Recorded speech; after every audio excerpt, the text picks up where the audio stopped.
Mes parents partiaux n'avaient aucune idée que j'avais été réincarné. Tout comme dans ma vie antérieure, ils m'ont fourré un billet d'avion dans la main. Ethan, ton frère et ta fiancée sont fiancés maintenant. Ne va pas faire de scène. Maman et papa t'ont acheté un billet pour que tu restes à l'étranger. Pendant quelques années, tu pourras revenir après le mariage de Julian. Dans ma vie précédente, j'ai laissé mes parents me persuader de partir. De la même manière. Mais je ne pouvais pas l'accepter. J'ai désespérément essayé d'expliquer à ma fiancée Chloé que c'était moi, la personne qu'elle était censée aimer. J'ai pleuré et me suis agenouillé, suppliant mes parents de dire la vérité et de ne pas laisser mon frère Julian prendre ma place. Tout ce que j'ai eu en retour, c'est la froideur de Chloé. Même alors que j'étais en train de mourir d'un accident de voiture, elle a parlé. D'un ton glacial à l'infirmière au téléphone. Quel tour est-il encore en train de jouer? Dites-lui de ne pas gâcher mon mariage avec Julian. Et ce jour-là, je suis mort sur la table d'opération. J'ai regardé, impuissant, leur mariage somptueux être diffusé en direct dans le monde entier. J'ai regardé Julian passer doucement la bague au doigt de Chloé, et je les ai regardés accepter les félicitations du monde entier. Puisque le destin m'a donné une seconde chance, je ne serai pas un imbécile cette fois. Très bien, j'irai. J'ai tendu la main, et j'ai pris le billet d'avion. Ma voix d'un calme déconcertant. En me voyant accepter si facilement, Monsieur et Madame Miller étaient stupéfaits. Ethan, tu es vraiment d'accord? Pour partir? Tu ne prépares pas un stratagème pour gâcher le mariage de ton frère, n'est-ce pas? Le gâcher? Quelle blague! Chloé était censée être à moi, mais mes parents me l'avaient arrachée pour la donner à mon frère. Il y a plus de 20 ans, mon frère, Julian, a été diagnostiqué d'une leucémie.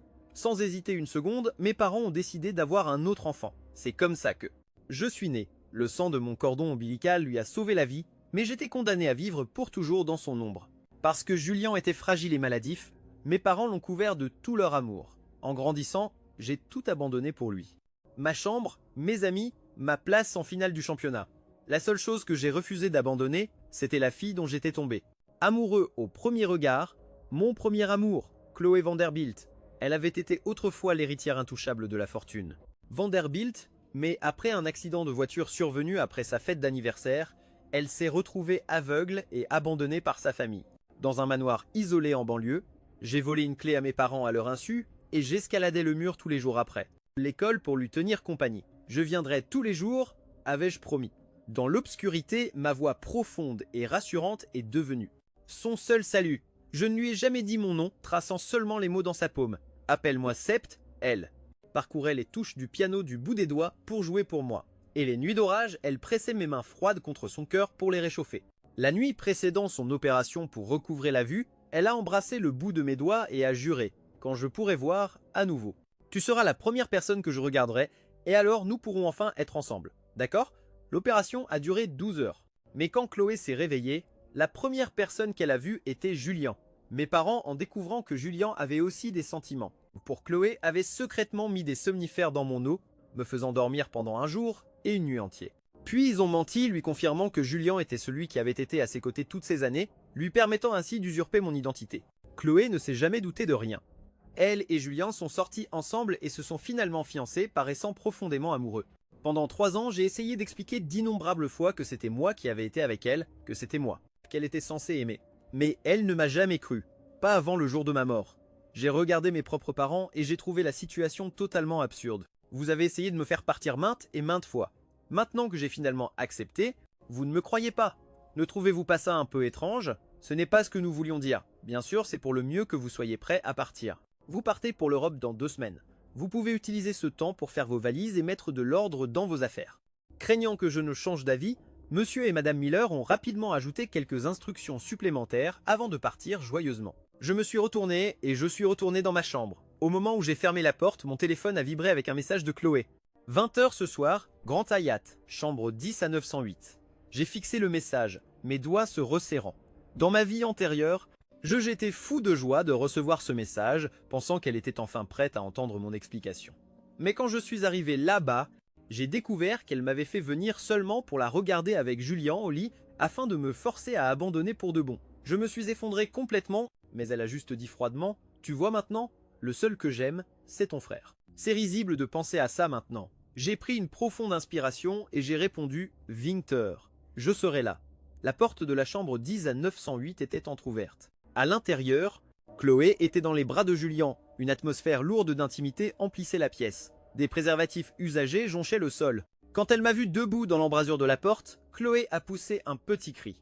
Julien a baissé la tête, déposant des baisers le long de sa clavicule. Sa voix était douce et sensuelle quand elle a dit « Je l'ai fait venir ici exprès. Je veux qu'il sache que c'est toi que j'aime, pour qu'il arrête d'avoir ses fantasmes et qu'il accepte que je vais être sa belle-sœur, même si je renais. » En voyant ça pour la deuxième fois, j'ai eu l'impression que mon cœur avait été poignardé, saignant et à vif d'une douleur presque insupportable. Mais je devais m'y habituer. Désormais, Chloé ne serait plus jamais que ma belle-sœur. Après ce qui m'a semblé être une éternité, j'ai desserré mes poings, mes paumes couvertes de marques d'ongles en forme de croissant, et j'ai regardé pour voir Chloé, maintenant entièrement habillée, debout devant moi. Tu as bien vu? Je n'aime que ton frère, a-t-elle dit. Rappelle-toi ta place. Je suis ta belle-sœur. Ne refais plus jamais quelque chose d'aussi éhonté. Mon visage était impassible. J'ai vu et je comprends. Chloé s'est arrêtée, apparemment surprise par mon attitude calme. Un instant plus tard, elle a pris une invitation sur la table de chevet et me l'a tendue. Julien et moi, nous marions le mois prochain. J'espère que tu seras là. J'ai pris l'invitation. Je serai là. Je vous souhaite à tous les deux une vie de bonheur. Chloé a fixé mon visage, les sourcils légèrement froncés. Pour une raison quelconque, j'étais inhabituellement docile, mais elle n'a pas demandé pourquoi. Julien lui a pris la main et ils ont quitté l'hôtel. J'ai traîné mes pieds lourds et les ai suivis dehors. Ma tête était baissée, mon esprit dans le brouillard quand j'ai entendu un cri à côté de moi. La seconde suivante, une énorme enseigne lumineuse provenant de l'immeuble au-dessus s'est effondrée. Par pur instinct, Chloé a poussé Julien pour l'écarter. Il était en sécurité. Je suis resté seul, écrasé sous le poids de l'enseigne, et je me suis effondré dans une mare de mon propre sang. Des vagues d'agonie ont déferlé sur moi, déchirant mes nerfs jusqu'à ce que je tremble de manière incontrôlable. Des larmes coulaient sur mon visage, brouillant ma vision. La dernière chose que j'ai vue, c'est elle protégeant Julien. Et puis j'ai fermé les yeux. La fille qui n'avait Dieu que pour moi autrefois était partie pour toujours, et je pouvais enfin vraiment lâcher prise. Quand j'ai rouvert les yeux, j'étais dans un hôpital. Une infirmière qui changeait mes pansements a semblé visiblement soulagée que je sois réveillé. Vous avez été inconscient pendant 2 jours. C'est bon de vous voir réveillé. Comment vous sentez-vous? Votre frère s'est évanoui sous le choc en vous amenant. Vos parents et votre belle-sœur sont avec lui dans la chambre d'à côté. Je peux aller les chercher pour vous. Mais s'ils l'ont battu et j'ai secoué la tête. Non merci. Ils ne voudraient pas me voir et je ne veux pas les voir. Une lueur de pitié a traversé les yeux de l'infirmière avant qu'elle ne quitte la chambre. Je pouvais clairement entendre 2 infirmières chuchoter devant ma porte. Ils sont frères, mais le plus jeune est aux soins intensifs après une perte de sang massive et sa famille n'a même pas pris la peine de venir le voir. Ils ont passé les 2 derniers jours à s'occuper du plus âgé qui s'est juste évanoui sous le choc. Ils ne sont pas venus une seule fois. J'ai entendu dire que la belle-sœur est la PDG de la société Vanderbilt. Le frère aîné a fait un beau mariage, alors je suppose que c'est normal qu'ils ignorent l'autre. Mais elle est si dévouée à lui, n'est-ce pas? Elle a été à ses côtés constamment, lui donnant elle-même ses médicaments et sa soupe. Elle a même fait venir un thérapeute à la retraite pour l'aider avec son anxiété, et les cadeaux affluent dans sa chambre. Je suis resté sans expression. J'étais habitué à ça. Cet après-midi-là, le médecin m'a appelé pour un examen de suivi. Sans personne pour m'aider, j'ai dû forcer mon corps affaibli à sortir du lit tout seul. En passant devant la chambre d'à côté, j'ai vu mes parents et Chloé rassemblés autour du lit de Julien aux petits soins pour lui. Monsieur Miller ajustait sa couverture pendant que Madame Miller pelait des raisins et les lui donnait à manger. Un doux sourire jouait sur les lèvres de Julien alors qu'il disait doucement « Maman, papa, vous vous êtes occupé de moi tout ce temps et vous n'avez même pas vu étant. Je n'ai plus faim maintenant. Pourquoi n'iriez-vous pas lui apporter le reste de cette chaudrée de poisson? Il est gravement blessé. Il a besoin de reprendre des forces. Oh, ne t'inquiète pas pour lui. Il survivrait n'importe où, a dit Monsieur Miller avec dédain. Ta mère a passé toute la nuit à préparer cette chaudrée. Ce serait un vrai gâchis pour lui. Madame Miller a hoché la tête en signe d'approbation. Chloé a doucement écarté les cheveux de son front, ses yeux débordant d'affection.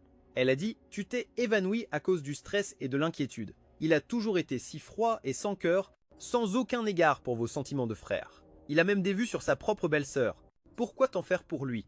En entendant son jugement glacial sur moi, j'ai laissé échapper un rire amer et moqueur. J'ai été allergique aux fruits de mer toute ma vie.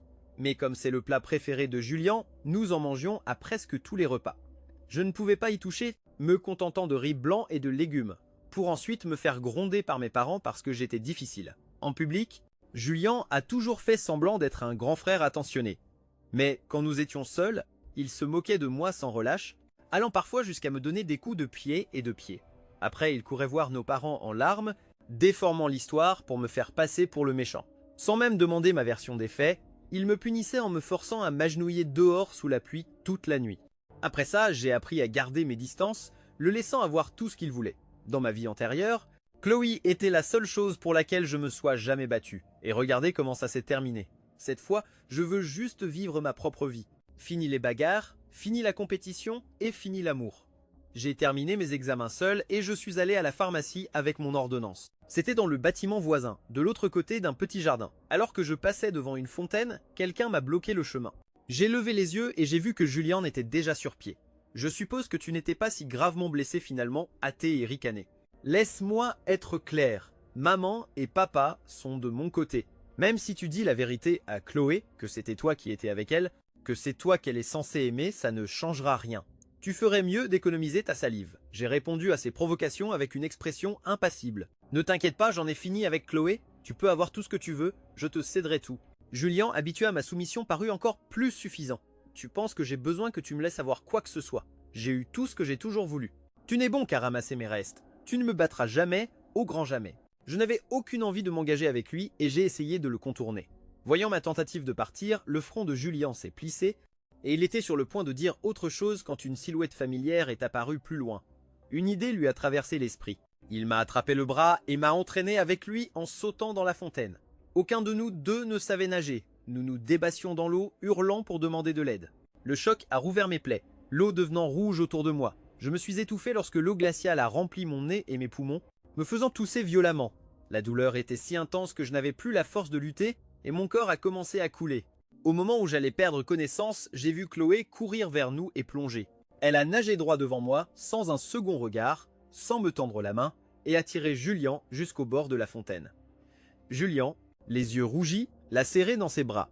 Il a tourné son regard vers moi, qui me débattait toujours dans l'eau, et a simulé un air de panique. Ethan m'a poussé dedans par accident. « Chloé, tu sais que c'est mon seul frère. S'il te plaît, peux-tu le sortir de là ?» En entendant cela, le visage de Chloé est devenu glacial en me regardant dans l'eau. « Julian, arrête de le défendre. Il a de toute évidence essayé de te tuer, puis a sauté lui-même pour jouer la victime. Puisqu'il refuse de retenir la leçon, laissons-le y rester pour se rafraîchir les idées. » Chacun de ces mots était un poignard dans mon cœur. Mon visage devenait bleu, un bourdonnement a rempli mes oreilles, et mes forces m'abandonnaient. Ma conscience s'estompait, le monde devenant flou autour de moi. Je les ai regardés s'éloigner, et puis tout est devenu noir. Je ne sais pas combien de temps s'était écoulé, mais j'ai été brusquement réveillé par un courant d'air glacial, tremblant de froid. J'ai ouvert les yeux pour voir monsieur et madame Miller debout au-dessus de moi, leur visage livide. As-tu perdu la tête? Comment oses-tu pousser Julian dans l'eau? Essayais-tu de le tuer pour pouvoir prendre sa place avec Chloé? Laisse-moi te dire une chose, tant que ton père et moi serons en vie, ça n'arrivera jamais. Tu n'as jamais valu la moitié de ton frère. Tu ne mérites pas Chloé et je te suggère de l'accepter et de cesser tes délires pathétiques. Leurs paroles furieuses m'ont envoyé un frisson dans le dos et mes yeux se sont remplis de désespoir. Toute la douleur que j'avais refoulée pendant des années a finalement jailli. Je ne la mérite pas, mais Lucie, si vous ne lui aviez pas menti, elle ne lui aurait jamais jeté un second regard. Vous avez volé ce qui m'appartenait pour le lui donner sur un plateau. N'avez-vous donc aucune honte? En me voyant répliquer, le visage de Madame Miller s'est empourpré de rage. Monsieur Miller a levé la main et m'a giflé violemment au visage. Espèce de sale gosse ingrat, nous sommes tes parents. Nous t'avons donné la vie et tout ce que tu possèdes. Nous pouvons tout reprendre et le donner à ton frère si tel est notre choix. Quel droit as-tu de te plaindre? Si jamais tu oses redire la vérité, nous allons. Avant qu'il ne puisse finir sa menace, la porte s'est ouverte brusquement. Chloé est entrée en fronçant les sourcils. Quelle vérité? Surpris par son apparition soudaine, mes parents ont commencé à bégayer. Nous donnions juste une leçon à ce garçon ingrat en essayant de lui faire dire la vérité sur la raison pour laquelle il a poussé Julian dans l'eau. Oui, c'est ça, il refuse d'avouer. Et ta tante et moi sommes à bout. Nous ne savons plus quoi faire de lui. Ils ont échangé un regard, se mettant silencieusement d'accord pour changer de sujet. Chloé n'a pas posé de questions. Son regard s'est posé sur moi, froid comme la glace. S'il n'avoue pas ce qu'il a fait, alors enfermez-le dans la morgue de l'hôpital. Laissez-le pour sortir quand il sera prêt à avouer. Mes parents ont trouvé que c'était une excellente idée et ont immédiatement appelé la sécurité pour m'emmener de force. Je tenais ma joue endolorie et enflée. Mes yeux étaient vides et sans expression. Je savais que résister ne mènerait qu'à une punition pire encore, alors je ne me suis pas débattu pendant qu'il m'emportait. Le froid glacial et sinistre de la morgue m'a enveloppé. Tout ce que je pouvais faire, c'était serrer mon corps tremblant et frissonner. Dans un état second, mon esprit est retourné au vieux manoir des Vanderbilt A. Ces nuits d'orage où Chloé et moi nous blottissions l'un contre l'autre pour nous réchauffer, contre le tonnerre et les éclairs. Je lui donnais ma veste et elle me serrait la main très fort. Recroquevillée contre moi, chuchotant sans cesse. Je suis là. N'aie pas peur. Les doux souvenirs se mêlaient à la froide réalité, me tourmentant. Le temps passait, affamé. Et gelé. Ma conscience commençait à s'estomper. Puis la porte s'est ouverte. Chloé est entrée, son visage un masque de froideur, son regard perçant. Tu es resté ici un jour et une nuit. As-tu retenu la leçon? J'avais tort, complètement et totalement tort, ai-je réussi à articuler d'une voix rauque. Mon corps était recroquevillé en boule. En voyant l'air de satisfaction sur son visage, je me suis relevé en chancelant et je suis sorti. J'avais tort, me suis-je murmuré à moi-même, tort de croire à ses promesses, tort d'avoir un jour tombé amoureux d'elle. Après avoir quitté l'hôpital, je suis rentré chez moi et j'ai purgé tout ce qui avait un lien avec Chloé. Les journaux intimes et les lettres d'amour de mon adolescence, les photos d'elle que j'avais gardées en secret, les cadeaux que j'avais achetés mais jamais offerts. Les surprises que j'avais prévues, j'avais autrefois rêvé de partager l'histoire de mon amour secret avec elle après que nous nous soyons, enfin, mis ensemble, mais maintenant je savais que ça n'arriverait jamais. Ces choses étaient inutiles, je les ai toutes jetées à la poubelle. Alors que je me retournais, j'ai vu Chloé déposer Julien. Elle a jeté un coup d'œil au sac poubelle, puis son regard s'est posé sur moi, aussi froid et distant que jamais. Julien a aussi vu les sacs. Il a délibérément pris sa main et a souri. Chloé, on dirait que Ethan a enfin retenu la leçon. Je ne pense pas qu'il t'embêtera encore. C'est quand même mon frère après tout. Essaie de ne pas être si dur avec lui. Chloé m'a regardé avec une expression détachée. Je suis toujours froide avec les gens que je n'aime pas, je ne peux pas faire semblant. Du contraire, j'ai écouté en silence sans rien dire et j'ai pris une inspiration discrète pour ravaler le nœud dans ma gorge avant de retourner dans ma chambre. Le lendemain, c'était la fête d'anniversaire de Julien. La grande salle était remplie d'invités, leur brouhaha résonnait dans l'espace. Mademoiselle Vanderbilt a organisé une fête magnifique pour son fiancé. J'ai entendu dire que les fleurs avaient toutes été importées d'Europe par avion ce matin et qu'il prévoyait un feu d'artifice de 3 jours pour célébrer. Ce costume et cette montre que porte Monsieur Miller doivent valoir une fortune. J'ai entendu dire que Mademoiselle Vanderbilt les lui a achetés lors d'une la vente aux enchères de Sabi. Elle ne lésine vraiment sur aucune dépense pour le rendre heureux. L'épouser est la meilleure chose qui pouvait lui arriver. À lui. La famille Miller est à l'abri pour le restant de ses jours. C'est dommage pour ce jeune frère, cependant. C'est une bombe à retardement, toujours à convoiter sa propre belle-sœur. Qu'elle s'en gêne. Je sais, n'est-ce pas? Ils sont frères, mais il ne peut pas se comparer à Julien en aucune façon. Il n'est ni aussi beau, ni aussi charmant. Et il est obsédé par Mademoiselle Vanderbilt. Cet homme n'a aucune morale. Si j'avais un fils qui faisait autant honte à la famille, je l'aurais mis à la porte depuis longtemps. Monsieur et Madame Miller sont trop gentils. En écoutant leur commérage, mon cœur était un océan mort et silencieux. J'étais assis dans un coin comme un fantôme, espérant que personne ne me remarquerait. Non loin de là, mes parents et Chloé étaient regroupés autour de Julien, le centre absolu de l'attention. Ils ajustaient son costume, interceptaient les boissons pour lui et allumaient les bougies de son gâteau, en chantant joyeux anniversaire avec des sourires radieux. En regardant leurs joyeuses célébrations, je me suis souvenu de mes propres anniversaires. Julien trouvait toujours une excuse pour emmener nos parents dehors, me laissant souffler mes bougies tout seul. Pendant ces quelques années avec Chloé, elle était là pour faire un vœu et manger du gâteau avec moi. Elle m'offrait des cadeaux. Je pensais que je ne serais plus jamais seul. Mais cette chaleur éphémère, ce bref moment où je me sentais aimé, avait maintenant été complètement anéanti et je ne le désirais plus. Au milieu de la joie festive, Julien a fermé les yeux et a fait un vœu. Puis sont venus les cadeaux. Il les a ouverts un par un. Des sacs de créateurs, des bijoux exquis, des montres de luxe. Un sourire était plaqué sur son visage tout le temps. Les 2 derniers cadeaux de mes parents et de Chloé ont provoqué un tumulte lorsqu'ils ont été annoncés. Ma femme et moi y avons beaucoup réfléchi, a déclaré Monsieur Miller. Et nous avons décidé de faire de Julien l'héritier officiel de la corporation Miller, héritant de tous les actifs familiaux. Mon cadeau pour Julien, annonça Chloé, est de 50% des actions de la corporation Vanderbilt, ainsi que les alliances de mariage, héritage de la famille Vanderbilt. Ma grand-mère m'a dit que tout couple qui porte ces alliances est destiné à une vie de bonheur ensemble. Julien, tu es le seul homme que je veuille jamais épouser. Merci de m'avoir choisi.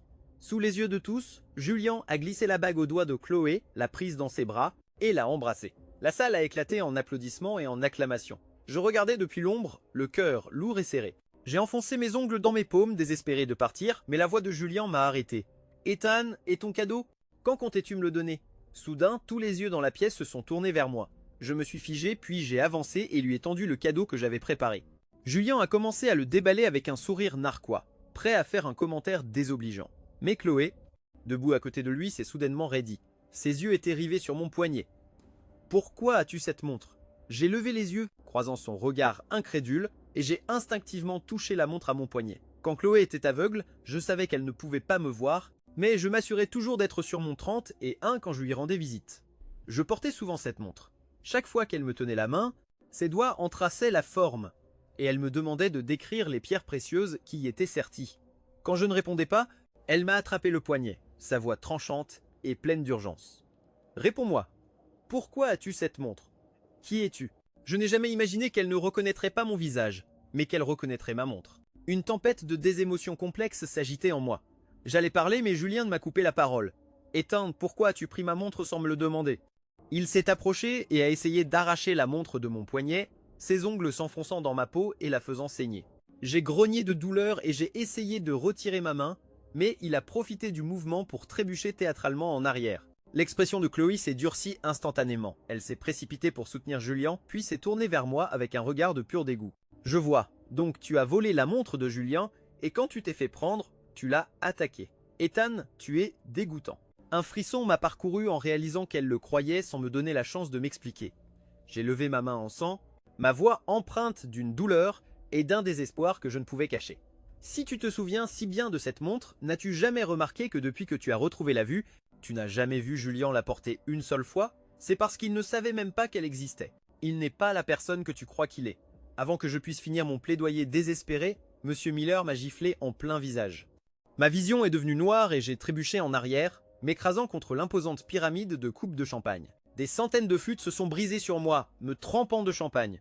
J'ai heurté le sol violemment, mon corps couvert de contusions et de sang. Madame Miller s'est approchée, le visage sévère, et a versé un verre de vin rouge sur ma tête. Sa voix était tranchante. Julien ne la portait pas parce qu'elle était endommagée et a dû être envoyée en réparation. Le majordome vient de la récupérer aujourd'hui et tu as saisi la première occasion pour la voler et prétendre qu'elle était à toi. Faire une scène à la maison est une chose, mais faire ça en public le jour de l'anniversaire de ton frère, tu n'as apporté que la honte à cette famille.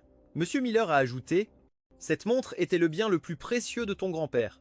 Il l'a laissée pour Julien, mon précieux fils. Comment pourrait-elle t'appartenir ?» Leurs mensonges coordonnés ont instantanément convaincu Chloé qu'il disait la vérité. Elle a apaisé un Julien désemparé, essuyant doucement une tache sur sa joue.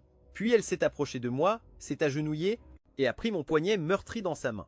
Elle a retiré la montre, a soigneusement essuyé le sang avec son mouchoir et l'a attaché au poignet de Julien avec un regard d'une profonde tendresse. Julien, a-t-elle dit, la voix ferme, « Cette montre renferme l'amour de ton grand-père pour toi et elle contient tous nos souvenirs des 5 dernières années. Je ne laisserai personne la souiller. » Puis elle s'est tournée vers mon père, son ton devenant glacial. « Monsieur Miller, pour le vol d'un bien familial, pour un tel manque total de caractère. La famille Miller n'a-t-elle pas de règles pour ce genre de choses ?» Monsieur Miller a hoché la tête avec empressement et a immédiatement demandé à quelqu'un de lui apporter un fouet. Il l'a tenu lui-même. Selon les règles de notre famille, un crime comme celui-ci mérite 50 coups de fouet. J'ai échoué en tant que père et je m'excuse pour ce dérangement. Aujourd'hui, je vais discipliner mon fils ingrat devant vous tous pour restaurer l'honneur de notre famille. Sur ce, il a levé le fouet et l'a abattu violemment sur mon dos. Le fouet a claqué, déchirant la peau de mon dos. Mon corps s'est convulsé. Le sang a coulé abondamment, trempant ma chemise. La douleur était si aveuglante que je pouvais à peine penser, mais j'ai réussi à articuler quelques mots entrecoupés. Je ne l'ai pas volée. La montre, elle est à moi. C'est grand-père qui me l'a donnée. Chloé me regardait me tordre dans une mare de mon propre sang sans la moindre pitié. Julien lui a couvert les yeux et l'a emmené. Alors que je regardais leur silhouette disparaître, j'ai fermé les yeux injectés de sang. Je me suis mordu la lèvre jusqu'à goûter plus de sang et j'ai étouffé tout son de douleur. Quand ce fut terminé, mes parents sont partis sans un regard en arrière. Les invités et le personnel restant sont sortis, certains d'entre eux en ricanant. Personne ne m'a aidé. Je suis resté brisé sur le sol froid alors que les lumières s'éteignaient une par une jusqu'à ce que je sois complètement seul dans le noir. Ce n'est qu'à l'aube du lendemain que j'ai retrouvé assez de force pour me rendre à un hôpital pour faire soigner mes blessures. Le médecin était visiblement choqué par l'état de mon dos. Il lui a fallu 3 heures juste pour tout nettoyer et panser. J'étais trempé de sueur froide à cause de la douleur, les ongles cassés à force de serrer les poings, mais j'ai enduré. J'ai passé 2 jours à récupérer à l'hôpital pendant que mes plaies commençaient à guérir. Durant cette période, Julien m'a envoyé un flot de messages provocateurs. Maman et papa ont accepté de transformer ton ancienne chambre en nurserie pour quand Chloé et moi aurons des enfants. Quand viendras-tu récupérer tes saletés? Je suis allé faire les boutiques pour la robe de mariée avec Chloé aujourd'hui. J'en ai aimé quelques-unes alors je les lui ai tout achetées. J'avais horriblement mal aux pieds à force d'essayer des chaussures et elle était si désolée. Elle m'a fait un massage de la jambe. Il a aussi envoyé des photos. J'ai regardé la façon dont Chloé fixait Julian, les yeux remplis d'amour, et je n'ai ressenti qu'un engourdissement sourd. Je n'ai jamais répondu. Une fois suffisamment guéri, je suis rentré chez moi et j'ai commencé à faire mes cartons. J'ai gardé seulement le strict nécessaire et j'ai jeté tout le reste. Notre majordome a vu ce que je faisais et s'est approché de moi timidement. Jeune maître étant, monsieur Julian a dit « Vous devriez déplacer vos affaires dans la chambre du sous-sol. L'éclairage n'est pas génial, mais il y a beaucoup d'espace. Vous n'êtes pas obligé de jeter tout ça. J'ai regardé la pièce vide, d'une voix neutre, ce n'est pas grave. Je n'ai plus besoin de tout ça. Jetez-le simplement. Je quitte le pays bientôt et je ne reviendrai pas. » Le majordome m'a regardé fixe, une lueur de choc dans les yeux. « Vous ne revenez pas ?» Avant qu'il ne puisse finir sa phrase, Chloé a poussé la porte d'entrée. Qui part et ne revient pas? Le majordome était sur le point de répondre quand Julien est sorti de sa chambre. « Tu es en avance. Je ne suis même pas encore prêt. » Chloé nous a ignorés, le majordome et moi, marchant droit vers Julien et lui tapotant le nez de manière enjouée. « Prends ton temps, je peux attendre. Je n'arrive jamais à bien mettre ce nœud papillon. Et tu es si doué pour ça. Peux-tu m'aider ?» Ils ont disparu dans sa chambre en riant et ont fermé la porte derrière eux. J'ai détourné le regard et j'ai fermé silencieusement ma valise. Pendant le reste de la journée, Chloé et Julien étaient inséparables. Elle lui a préparé le petit déjeuner, le laissant la serrer dans ses bras pendant qu'elle le nourrissait bouchée par bouchée. Ils ont regardé des films ensemble et elle lui a montré tous les détails cachés. Elle l'a attiré sur le balcon pour de longs baisers, laissant délibérément du rouge à lèvres sur son col, les yeux doux d'un amour qui semblait infini. Le personnel de maison qui les a vus chuchotait entre eux. Monsieur Julien et mademoiselle Vanderbilt sont si amoureux. Ils ne sont même pas encore mariés, mais ils sont comme des jeunes mariés, complètement inséparables. Monsieur Julien a été gâté toute sa vie, mais il est si adorable. Après son mariage avec mademoiselle Vanderbilt, qu'il adore, il sera encore plus choyé. Il a tellement de chance. Pauvre monsieur étant, cependant, négligé toute sa vie et la seule personne dont il tombe amoureux s'avère être sa belle-sœur. Quelle terrible malchance pour deux frères. En entendant leurs commentaires à travers la porte, j'ai baissé les yeux. Avant, je demandais au destin pourquoi il devait en être ainsi. Mais après être mort une fois, j'ai compris. Si tu dois te battre pour quelque chose, c'est que ça ne t'a jamais vraiment appartenu. Ça vaut pour la famille et ça vaut pour l'amour. Alors, j'arrête de m'accrocher. Je veux juste m'en sortir et ne plus jamais sombrer dans ce pétrin. À l'heure du dîner, une domestique nous a informé que mes parents avaient réservé un salon privé au manoir Hillside pour le dîner. J'ai essayé de trouver une excuse pour ne pas y aller, mais Julien m'a forcé à monter sur la banquette arrière de la voiture. Sur le chemin, Chloé buvait chaque parole de Julien, répondant avec enthousiasme à tout ce qu'il disait. Chloé, après le mariage, partons en lune de miel en Europe. D'accord, nous pourrons voir les aurores boréales, aller à la Fashion Week. Je prendrai tellement de photos de toi. Je vais mettre nos photos en fond d'écran sur ton téléphone, ton ordinateur portable, ta tablette, une différente pour chacun. D'accord, répondit-elle. Et je prendrai quelques cours de photographie pour pouvoir immortaliser parfaitement nos moments les plus heureux. Je les imprimerai et les accrocherai partout dans mon bureau et mon cabinet de travail. Comme ça, dès que tu me manqueras, je n'aurai qu'à lever les yeux pour voir ton visage. Tu as intérêt. Et quand nous aurons des enfants, nous pourrons leur montrer les albums. Un garçon serait évidemment aussi grand et beau que moi, mais une fille, elle devrait absolument ressembler à toi. Ils discutaient sans arrêt, oubliant complètement que j'étais là. Je regardais simplement en silence par la fenêtre. Le jour où Chloé a été opérée, alors que j'étais inconscient à cause des somnifères, j'ai fait un rêve. Dans mon rêve, j'étais la première personne qu'elle voyait à son réveil. Et à partir de ce moment-là, elle n'avait Dieu que pour moi. Elle était toujours à mes côtés, organisant des surprises, m'emmenant à des rendez-vous pour découvrir le monde. Je me suis agenouillé et je l'ai demandé en mariage. Je lui ai tenu la main alors que nous remontions l'allée et nous avons pris un portrait de famille en tenant notre enfant dans nos bras. Dans mon rêve, j'avais quelqu'un qui m'aimait vraiment. J'avais ma propre famille. Mais quand je me suis réveillé, tout a disparu. Je m'étais battu pour ça avec toutes mes forces, pour finalement mourir d'une mort misérable. J'étais perdu dans mes pensées quand le crissement des pneus m'a ramené brusquement à la réalité. J'ai levé les yeux juste à temps pour voir une voiture de sport, dont les freins avaient apparemment lâché, foncé droit sur nous. Il y a eu un fracas assourdissant lorsque notre voiture a été projetée contre un pilier du pont. L'impact m'a donné l'impression d'avoir brisé tous les os de mon corps. Le sang coulait de coupures sur mon front, mes bras et mes jambes.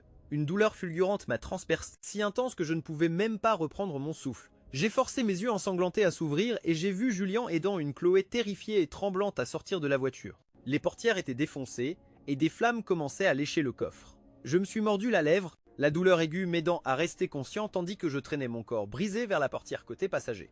Chaque centimètre que je parcourais laissait une traînée de sang sur les sièges.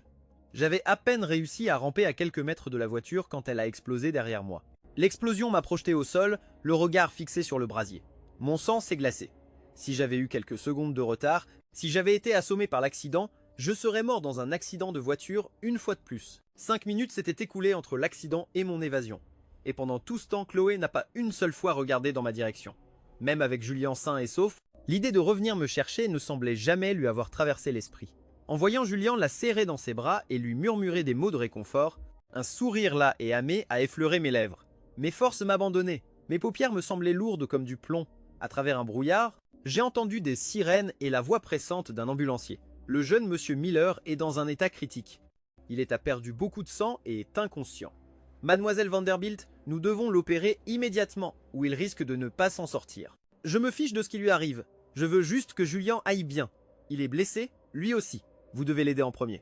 En entendant cette voix familière, j'ai réussi à entrouvrir les yeux un instant et j'ai vu le visage affolé et inquiet de Chloé. Mes parents sont arrivés, se précipitant ensuite aux côtés de Julien en essuyant leurs larmes.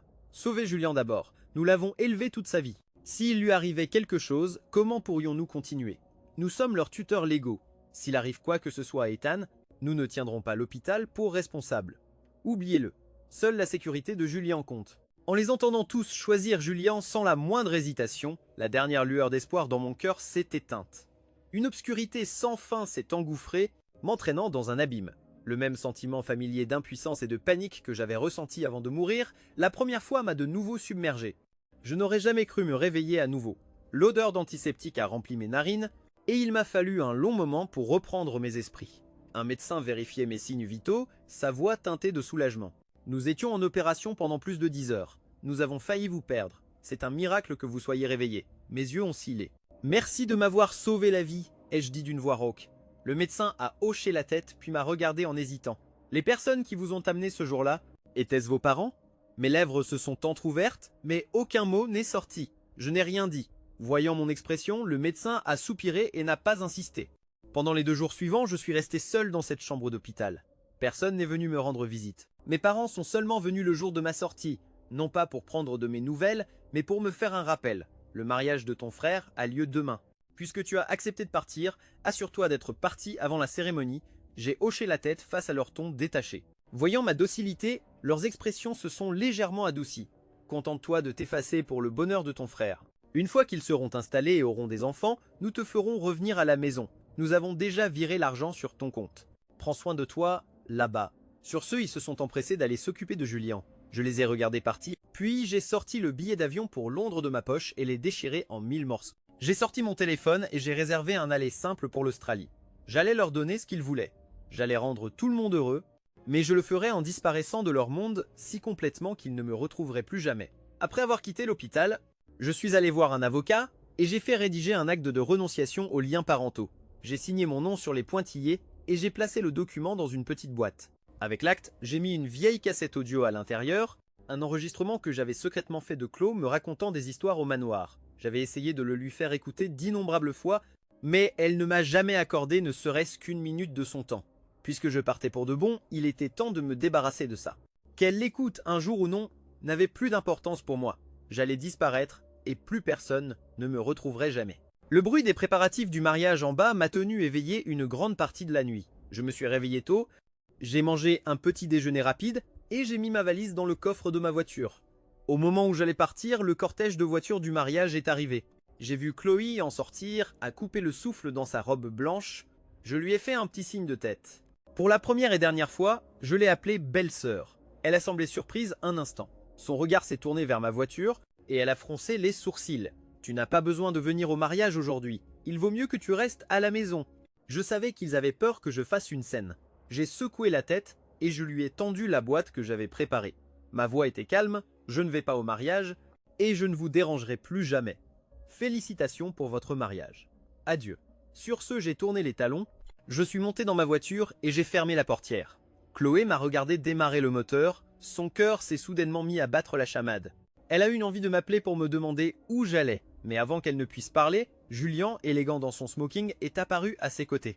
Chloé, tu es magnifique. Dans mon rétroviseur, je l'ai vu jeter la boîte à un assistant avant de se retourner avec un sourire pour se laisser emporter dans les bras de Julien.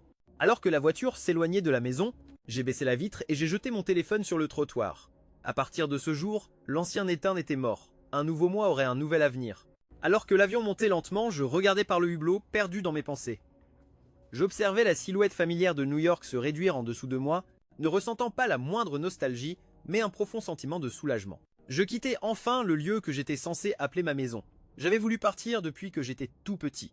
Même à l'époque, j'étais parfaitement conscient du favoritisme flagrant de mes parents. Dans tous les aspects de nos vies, Monsieur et Madame Miller me traitaient comme un étranger dans leur propre maison. Je me suis même demandé si je n'étais pas leur fils biologique, si c'était la raison pour laquelle ils me traitaient si différemment. Mais la vérité, c'est que j'étais leur fils. J'étais le frère de Julien, et ce fait était d'une certaine manière encore plus dévastateur. La seule explication possible était qu'ils ne m'aimaient tout simplement pas. C'est pourquoi ils nous traitaient si différemment. Mon existence même était un moyen pour atteindre une fin, sauver Julien. Parfois, je me demandais si je serais même né s'il n'avait pas eu besoin du sang de mon cordon ombilical. Et quant à Chloé, je pensais qu'elle serait mon salut. C'était la personne la plus gentille que j'ai jamais connue, la seule qui m'ait jamais montré une chaleur sincère. J'avais le béguin pour elle bien avant son accident. Mais ce n'était pas son statut ou son nom de famille qui a conquis mon cœur. C'était sa sincérité, la façon unique dont elle s'occupait de moi qui m'a fait tomber complètement amoureux d'elle. Mais maintenant, elle était absolument convaincue que Julian était celui qui avait été avec elle.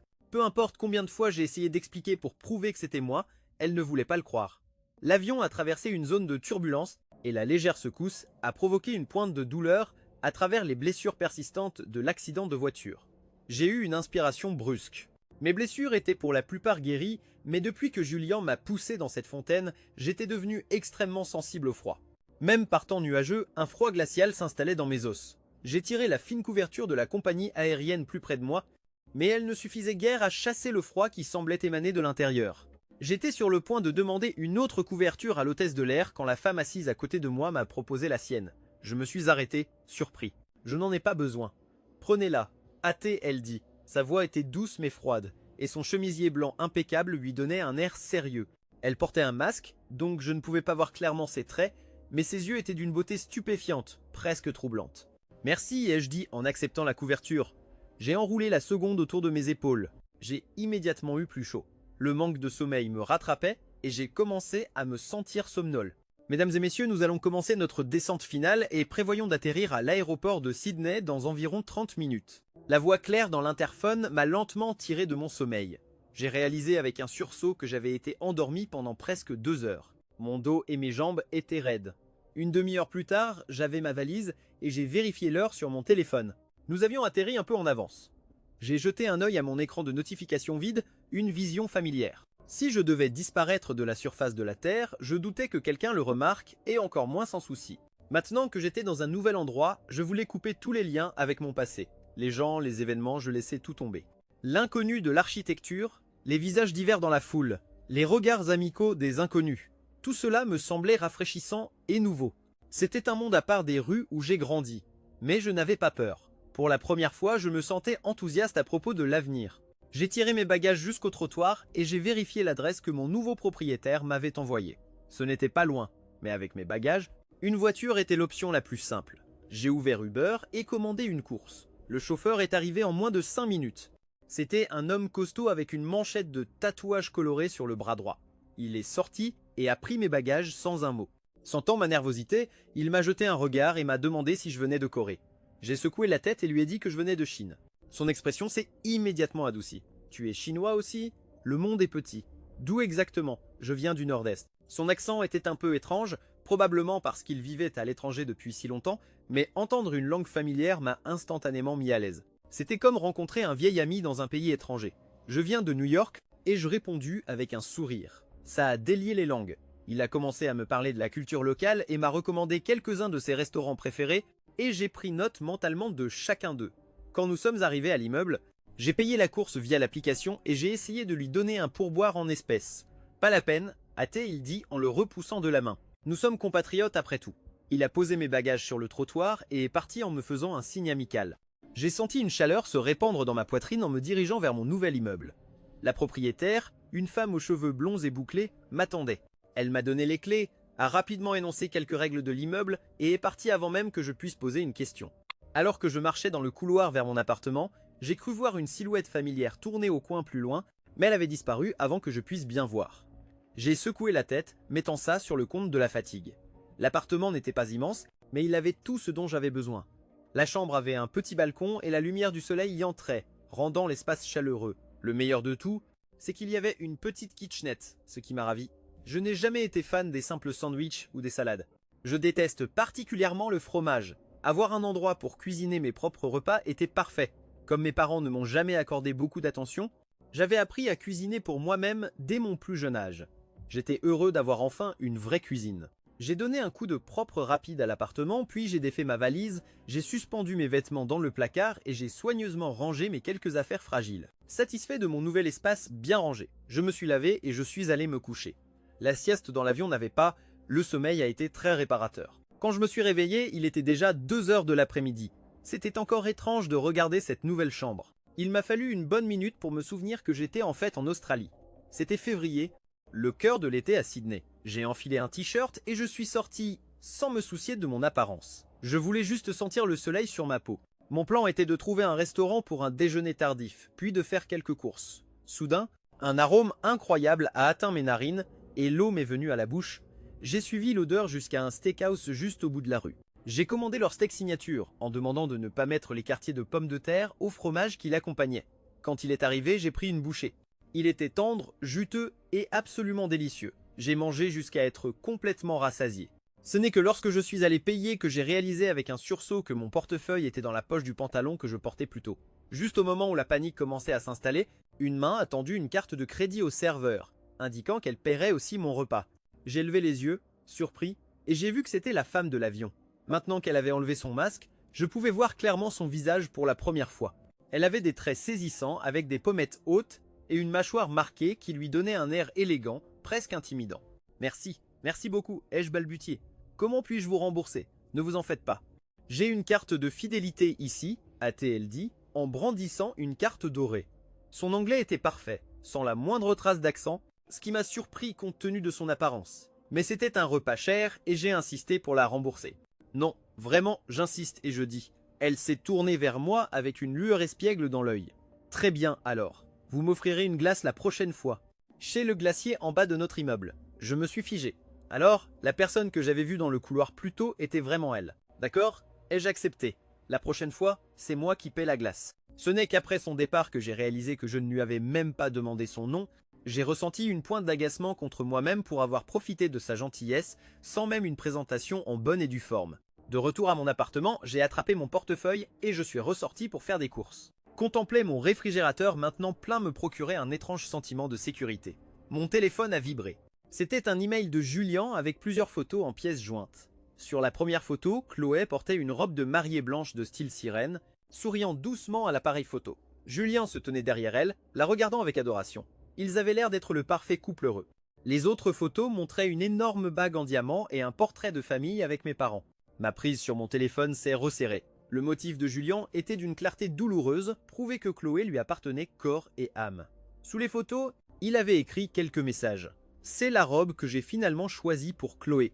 Elle est magnifique, n'est-ce pas? En fait, elle en préférait une autre lorsque nous faisions du shopping, mais j'ai trouvé que celle-ci mettait mieux sa taille en valeur, donc j'ai acheté les deux. Pareil pour la bague. Elle a dit qu'elle n'en voulait pas une aussi grosse car elle porte rarement des bijoux, mais j'ai insisté. Je voulais t'inviter au mariage, mais Chloé ne voulait pas que tu sois là. Elle a dit qu'elle ne voulait pas voir ton visage le jour J, et maman et papa ont convenu que tu portais malheur, alors nous avons tous décidé que non. Nous sommes mariés maintenant. Il est temps que tu passes à autre chose. Je me fiche de ce qui s'est passé entre toi et Chloé par le passé. Mais à partir de maintenant, besoin de te souvenir de ça. Je suis le seul qui sera à ses côtés, et elle ne sera jamais que ta belle-sœur. Je pouvais presque entendre son ton suffisant, voir le sourire narquois sur son visage. Je n'ai pas répondu, j'ai juste fermé l'email. Je me suis soudainement souvenu comment Chloé traçait doucement les lignes de mon visage, en me disant qu'elle était sûre que j'avais de beaux yeux.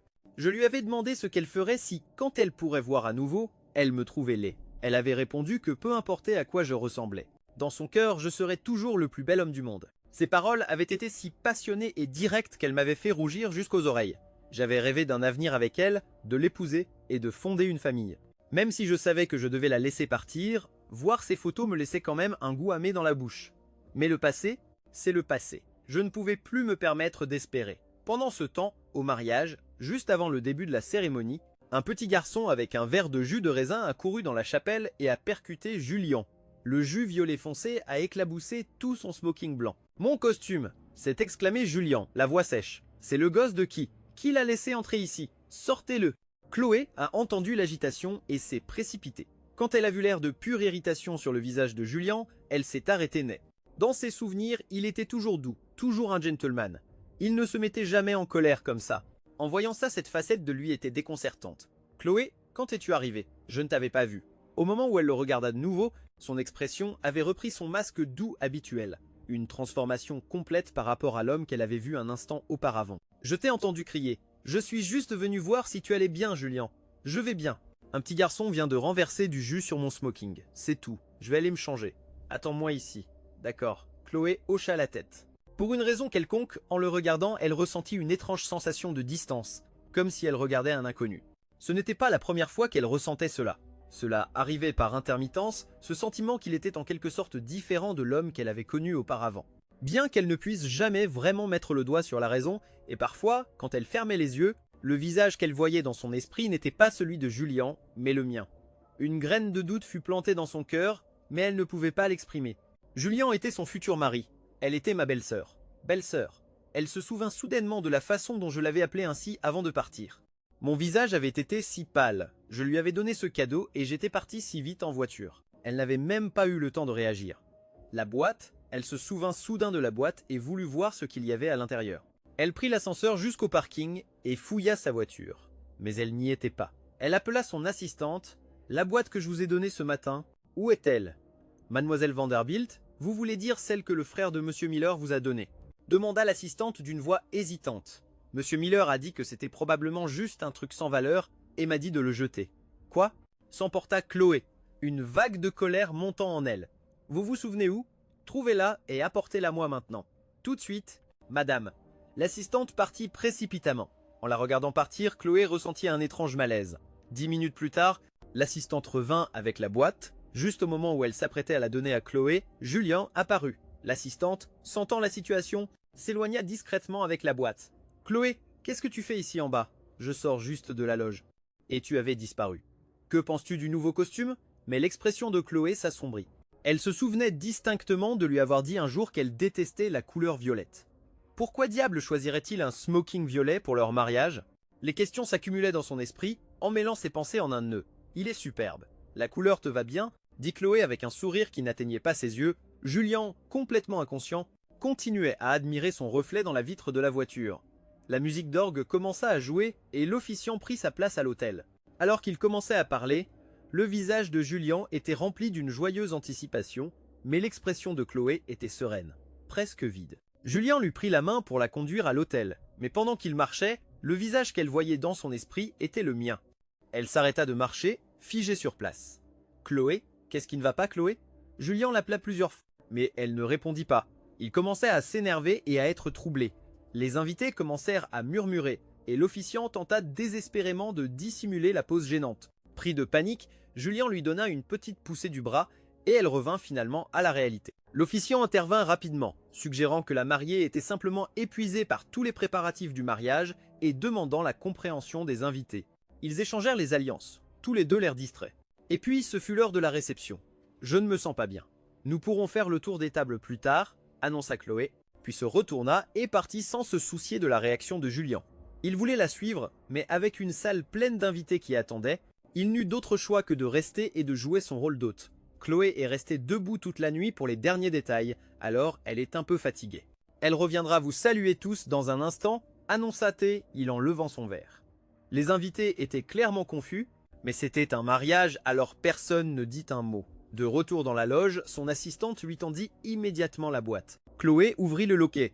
À l'intérieur se trouvait une petite cassette et un document juridique, un acte de rupture des liens parentaux. Elle fixa ma signature sur le document, abasourdie.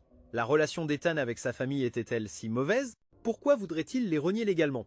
Elle pensa à quel point mes parents étaient aux petits soins avec Julian, et cela n'avait aucun sens. Ses doigts effleurèrent la cassette. Elle lui semblait familière. Elle avait un vague souvenir de moi essayant de la lui faire écouter une fois, mais elle m'avait repoussé, pensant que j'essayais juste de créer des problèmes. Maintenant, Tenant la cassette dans ses mains, elle ressentit une envie soudaine et désespérée d'entendre ce qu'il y avait dessus.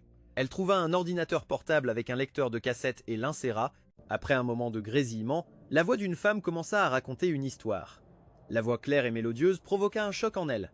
C'était la sienne. C'était une histoire qu'elle avait racontée à Sept quand elle était aveugle. Pourquoi Ethan avait-il cet enregistrement? Se pourrait-il que la personne qui était restée avec elle tout ce temps n'était pas Julian, était Ethan? Ou bien Ethan avait-il simplement volé ça à son frère, lui aussi?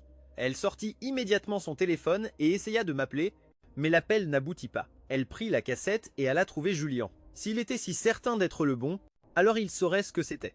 Elle trouva Julian en train de porter un toast et l'entraîna en coulisses. « Julian, étais-tu vraiment celui qui est resté avec moi ?» Sa poigne était étonnamment forte. Il ne pouvait pas retirer son bras. « Chloé, qu'est-ce qui ne va pas? Pourquoi? Pourquoi me demandes-tu ça tout d'un coup? Bien sûr que c'était moi.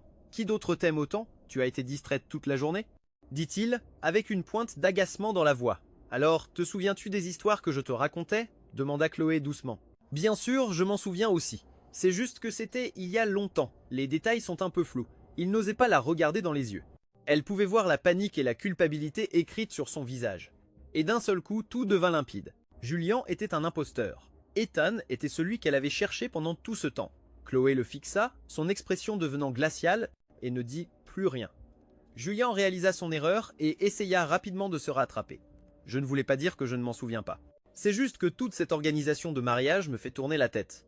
Chloé, ne sois pas fâchée. Après que nous serons mariés, tu pourras me les raconter à nouveau, d'accord? Il tira sur sa manche d'un air enjoué. Chloé regarda son visage si proche du sien et sentit une vague de dégoût. Tu me mens encore. Tu n'as jamais été celui qui était avec moi. Elle le poussa violemment. Pris au dépourvu, Julian dévala la petite volée de marche, atterrissant en tas sur la scène principale. Son smoking se déchira et il fut couvert d'égratignures. Son flash d'appareil photo crépitèrent en même temps. Oubliant sa douleur, Julien se dépêcha de couvrir son visage, figé sous les projecteurs. Il voulut courir après elle pour s'expliquer, mais Chloé était déjà s'est avancée sur la scène et a arraché le micro des mains de l'officiant. « Mesdames et messieurs, le mariage est annulé. Julianne Miller n'est pas l'homme que j'avais l'intention d'épouser. » Sur ce, elle a lâché le micro et a quitté la salle. Alors que Chloé sortait en trombe, elle est tombée nez à nez avec mes parents. « Chloé, qu'est-ce qui ne va pas? Où vas-tu? C'est l'heure de porter un toast. » Chloé a regardé leur visage ahuri et a jeté la boîte à leurs pieds. Le souvenir de la façon dont ils avaient conspiré avec Julian pour la tromper la remplit de rage. Le mariage est annulé. Vous savez très bien pourquoi. Je n'oublierai jamais ce que la famille Miller a fait. Ces mots ont semé la terreur dans le cœur de mes parents. Ils ont échangé un regard paniqué, ont arraché la boîte du sol et se sont précipités dans la salle de réception. Les invités restants ont éclaté en un flot de chuchotements. Qu'est-ce que vient de se passer? Ils viennent de terminer la cérémonie. Pourquoi annulerait-elle maintenant? Est-ce qu'elle annule le mariage complètement? Tu n'as pas entendu. Elle a été gardée à l'isolement pendant des années dans l'un des domaines de campagne de la famille. Elle a même été aveugle pendant un certain temps. Apparemment, elle a rencontré un garçon à l'époque et essaie de le retrouver depuis. À en juger par les apparences, elle vient de découvrir que son fiancé était un imposteur. Sinon, pourquoi annulerait-elle le jour même du mariage? C'est un énorme scandale. Eh bien, c'est bien fait pour lui alors. Qui prétend être quelqu'un d'autre pour piéger une femme et l'épouser, maintenant que le mariage a été publiquement annulé? Quelle honte pour la famille Miller. Comment ont-ils pu élever un fils comme ça? Les chuchotements n'étaient pas forts, mais Julian a entendu chaque mot. Il a enfoncé ses ongles dans ses paumes si fort qu'ils l'ont fait saigner. Mes parents se sont précipités à ses côtés, le protégeant des caméras et l'aidant à aller en coulisses. « Julian, as-tu dit quelque chose que tu n'aurais pas dû? Comment Chloé a-t-elle pu le découvrir maintenant ?» a exigé Madame Miller. « Je n'ai pas dit un mot. » A-t il crié. « Ça doit être Ethan. Il a dû faire quelque chose pour la prévenir. Il ne supporte pas de me voir heureux. Il a fait ça pour m'humilier. Maman, papa, vous devez le lui faire payer !» a hurlé Julian, et sa mère le voyait dans un tel état. Effondré. Le cœur de Madame Miller se brisa. « Bien sûr, mon chéri, bien sûr. Nous allons donner à Ethan une leçon qu'il n'oubliera jamais. Il ne peut pas traiter son frère de cette façon. »« C'est exact, » ajouta M. Miller. « Ta mère et moi t'avons toujours le plus aimé. Ne t'inquiète pas, nous allons arranger ça. »« Bien. Mais qu'en est-il de Chloé? Elle sait que je ne suis pas lui maintenant, » marmonna Julian, un éclair de haine dans les yeux. « Ne t'en fais pas, nous irons parler à Chloé. S'il le faut, nous irons directement voir les Vanderbilt. » La famille Miller a sa fierté. Ce mariage aura lieu, le rassura Madame Miller. « Je savais que vous me préfériez, » dit Julian avec un soupir de soulagement, puis il remarqua la boîte dans la main de son père. Elle lui semblait familière. C'était le cadeau qu'Ethan avait offert à Chloé, Mais il avait dit à son assistante de le jeter. Pourquoi l'avait-il encore? Qu'est-ce que c'est? Demanda Julien en prenant la boîte. Il l'ouvrit et y trouva un document juridique. En haut, en lettres grasses, on pouvait lire « Accord de rupture des liens parentaux ». Australie, je me suis approché de la fenêtre et je l'ai ouverte. Le temps était magnifique et mon moral est remonté instantanément. J'ai décidé d'aller me promener, j'avais un peu de temps à tuer avant mon entretien d'embauche plus tard dans la semaine. Alors que je traversais la pelouse devant mon immeuble, j'ai entendu le faible bruit d'un chat qui miaulait. J'ai regardé autour de moi mais je n'ai rien vu. Je me suis dit que j'avais dû l'imaginer, mais alors que je commençais à m'éloigner, je l'ai entendu à nouveau. Je me suis agenouillé et j'ai regardé dans les buissons, et là, à l'intérieur d'un vieux tuyau rouillé, se trouvait un minuscule chaton orange. Il était d'une maigreur alarmante et couvert d'égratignures. Il ne semblait pas avoir peur de moi. En fait, il a essayé de ramper vers moi. Mon cœur s'est serré pour la petite créature. Je savais que je devais l'aider, mais le chaton semblait se méfier de ma taille et ne voulait pas s'approcher davantage. Je voulais chercher de l'aide, mais je ne connaissais personne dans cette ville, à l'exception de la femme du restaurant. Après un moment d'hésitation, j'ai décidé que ça valait le coup d'essayer et je suis allé frapper à la porte de son appartement. Elle a ouvert la porte, ayant l'air de s'être juste réveillée d'une sieste. Elle a rapidement lissé ses vêtements quand elle a vu que c'était moi. « Puis-je vous aider ?» J'ai rapidement expliqué la situation avec le chaton. Attendez ici. Elle dit en disparaissant dans son appartement. Elle est ressortie un instant plus tard, après avoir changé de vêtements, et nous sommes descendus ensemble. Nous avons déplacé avec précaution quelques pierres qui bloquaient le tuyau, et elle a doucement attiré le chaton pour le faire sortir. Le chaton a miaulé plaintivement, mais ne s'est pas débattu, se nichant docilement dans ses bras. On dirait que sa patte arrière est blessée. Elle dit. Nous devrions l'emmener chez un vétérinaire. Je connais un endroit pas loin. Nous sommes arrivés à la clinique vétérinaire quelques minutes plus tard. Un assistant vétérinaire a emmené le chaton pour l'examiner pendant que nous attendions. Un peu plus tard, elle est revenue, nous disant que la patte n'était pas cassée, juste gravement éraflée. Le principal problème était la malnutrition. Il voulait garder le chaton quelques jours en observation. J'ai baissé les yeux vers la petite créature, mon cœur s'apaisant enfin. Merci beaucoup pour votre aide aujourd'hui. Je ne sais pas ce que j'aurais fait sans vous. Au fait, je n'ai pas retenu votre nom. Ce n'est rien. Je suis contente que nous ayons pu l'aider. Je m'appelle Olivia Reed et vous êtes Ethan Miller. Ethan répéta-t-elle doucement, puis elle hocha la tête. Après avoir pris des dispositions pour le chaton, nous sommes retournés à notre immeuble. Avoir un but commun semblait avoir brisé la glace, et nous avons discuté à l'aise tout le long du chemin. J'ai appris qu'Olivia travaillait dans le domaine juridique. Consultante, et comme j'avais toujours été intéressé par le droit, nous avons eu une conversation naturelle sur le domaine. Quand nous sommes rentrés, nous parlions comme de vieux amis. Ma première impression d'elle, froide et distante, avait complètement disparu. Attends ici une seconde, et je dis en arrivant dans le hall, Olivia a paru confuse mais a hoché la tête. Une minute plus tard, je suis revenu de la boutique d'en bas avec 2 grands cônes de glace et son visage s'est illuminé d'un sourire. Tu t'en es souvenu? Bien sûr, ai-je dit en lui, entendant un. Olivia l'a accepté avec grâce. Le soleil de l'après-midi filtrait à travers les arbres, mouchetant le trottoir de lumière. En me regardant, elle sentit une chaleur envahir ses joues. Troublée, elle a rapidement trouvé une excuse et monté à son appartement. Je n'ai pas remarqué sa réaction. Nous avons convenu de rendre visite au vétérinaire ensemble le lendemain, puis je suis rentré chez moi. La semaine suivante, Olivia et moi sommes allés à l'hôpital vétérinaire ensemble tous les jours. Grâce aux excellents soins du personnel, l'état du chaton s'est amélioré de façon spectaculaire. Je voulais l'adopter, mais mon propriétaire avait une politique stricte interdisant les animaux. Pourquoi ne le prendrais-je pas? A suggéré Olivia. Mon appartement est plus grand et j'ai de l'expérience avec les chats. J'en avais un chez moi. Elle a sorti son téléphone et m'a montré des photos. Son fond d'écran de téléphone était la photo d'un magnifique chat tigré avec d'immenses yeux adorables. D'accord? Mais j'achète toutes les de la nourriture et des fournitures. J'ai insisté. Tu as payé la facture du vétérinaire, alors ça c'est pour moi. Tu ne pourras probablement pas tout porter toute seule. Je vais venir avec toi, a proposé Olivia. J'ai été touché par sa prévenance et j'ai tout de suite accepté. Nous sommes allés à l'animalerie et avons acheté tout ce dont un chaton pourrait avoir besoin. J'ai tendance à être indécis quand je fais les magasins, mais Olivia a été incroyablement patiente, me proposant calmement des suggestions. Une chaleur s'est répandue en moi. Personne n'avait jamais été aussi patient avec moi auparavant. Je me suis soudain souvenu que Chloé était comme ça aussi. Mais à la fin, elle ne voulait même pas m'accorder une seule minute pour écouter une cassette. « Qu'est-ce qui ne va pas ?» a demandé Olivia, remarquant le changement dans mon expression. « Rien, ai-je dit, chassant ce souvenir. Je pensais juste, nous ne lui avons pas encore donné de nom, tu devrais le nommer. C'est toi qui l'as trouvé. » J'ai réfléchi un instant. « Que dirais-tu de Summer, puisque nous l'avons trouvé en été ?»« Qu'en penses-tu » Je l'ai regardé en espérant son approbation. « Je trouve ça adorable, a-t-elle dit en souriant. » Alors ce sera Summer. Comme il se faisait tard, Olivia a commandé une voiture. Pendant que nous attendions, elle a appelé la conductrice pour s'assurer que c'était d'accord de ramener un chat. La conductrice a accepté, mais quand elle est arrivée, elle m'a jeté un long regard significatif et a dit quelque chose à Olivia dans ce qui ressemblait à du russe. Je n'ai pas compris, alors je me suis penché vers Olivia. Pourquoi me regarde-t-elle comme ça? Qu'est-ce qu'elle a dit? Elle a dit « Ton chaton est si mignon, elle veut te le voler. » Vraiment? Ai-je demandé? Instinctivement en serrant Summer plus fort contre moi. Ma réaction a fait rire Olivia. Je plaisante, a-t-elle dit. Je n'ai rien dit, mais j'ai gardé une prise ferme sur le chaton. Hors de mon champ de vision, le sourire d'Olivia persistait.